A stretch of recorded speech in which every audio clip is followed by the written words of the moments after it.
আসসালামু আলাইকুম। আজ আমরা এক এমন যাত্রার কথা জানব যার যাত্রী হতে আমরা প্রত্যেকে বাধ্য। এটি হলো দুনিয়ার সমাপ্তি এবং আখিরাতের প্রথম ধাপ, কবরের জগৎ।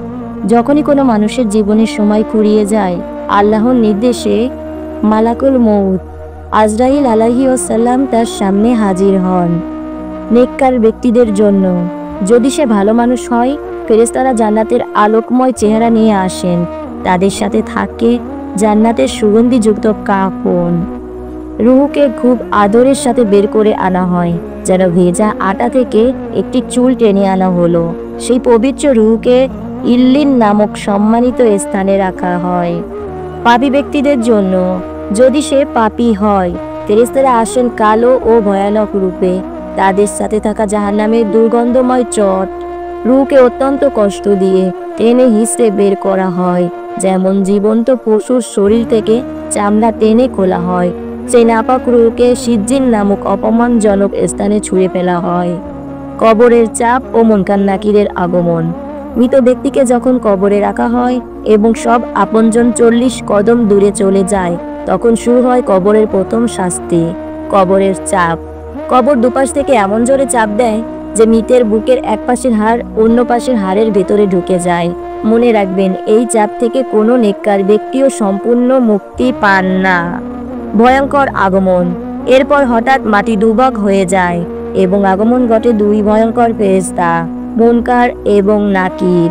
হাদিস অনুযায়ী তাদের চেহারা নীল কালো, চোখ আগুনের গোলার মতো, আর কণ্ঠস্বর বজ্রপাতের মতো তীব্র। তাদের হাতে থাকে বিশাল লোহার হাতুড়ি, যা দুনিয়ার সব মানুষ মিলেও তুলতে পারে না। ঈমানদার ব্যক্তির পরীক্ষা ও পুরস্কার। ফেরেশতারা সেই ভয়ানক হাতুড়ি হাতে নিয়েই মৃত ব্যক্তিকে বসিয়ে দেন এবং ধমকের সুরে প্রশ্ন শুরু করেন। যদি তিনি ঈমানদার হন, আল্লাহ তার অন্তরকে শান্ত করে দেবেন, তিনি ভয় পাবেন না। প্রথম প্রশ্ন, মান রাব্বুকা? তোমার রব কে? আমার রব আল্লাহ। দ্বিতীয় প্রশ্ন, ওয়ামা দিনুকা? তোমার ধর্ম কি? আমার ধর্ম ইসলাম। নবীজিকে ইশারা করে এই ব্যক্তির সম্পর্কে তুমি কি বলতে চাও? উত্তরে তিনি বলবেন, তিনি আল্লাহর রাসূল, আমি কিতাবে পড়েছি এবং তাকে সত্য বলে জেনেছি। পুরস্কার।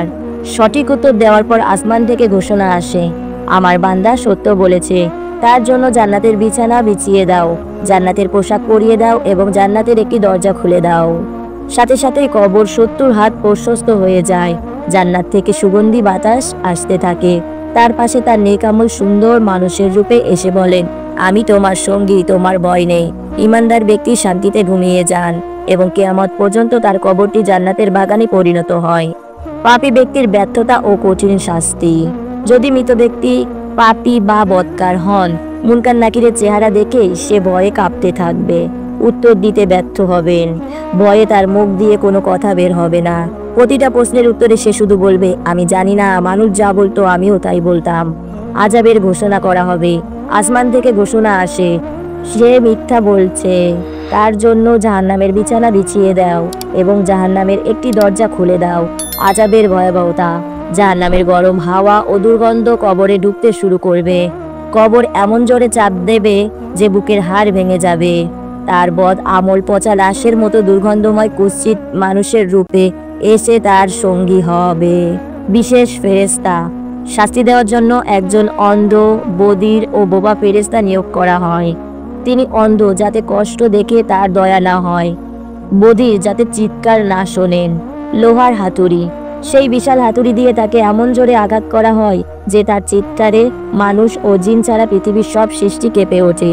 আঘাতের পর মাটির সাথে মিশে গেলেও তাকে আবার আগের অবস্থায় ফিরিয়ে আনা হয়। তার কবরে 99টি বিষাক্ত সাপ ছেড়ে দেওয়া হয়, যাদের নিঃশ্বাসে পৃথিবীর সব ঘাস উড়ে যেত। সেই সাপগুলো কিয়ামত পর্যন্ত তাকে দর্শন করতে থাকে। কিয়ামত পর্যন্ত তার কবরটি জাহান্নামের গর্তগুলোর মধ্যে একটিতে পরিণত হয়। কবরের এই শাস্তি বা শান্তি শেষ নয়। এরপর আসবে কিয়ামত, হাসরের ময়দান এবং পুলসিরাতের চূড়ান্ত পরীক্ষা। কবরের জীবনই আমাদের দুনিয়ার কাজের প্রথম ফল। আসুন আমরা সকলে আখিরাতের জন্য প্রস্তুত হই। যদি এই কাহিনী আপনার হৃদয়কে স্পর্শ করে থাকে তবে ভিডিওটিতে একটি লাইক দিন এবং আপনার প্রিয়জনদের সাথে শেয়ার করে তাদেরও সতর্ক করুন। আমাদের চ্যানেল সিরাত স্টোরি লাইন সাবস্ক্রাইব করে এই ধরনের গুরুত্বপূর্ণ বিষয় সম্পর্কে জানতে আমাদের সাথেই থাকুন। ধন্যবাদ।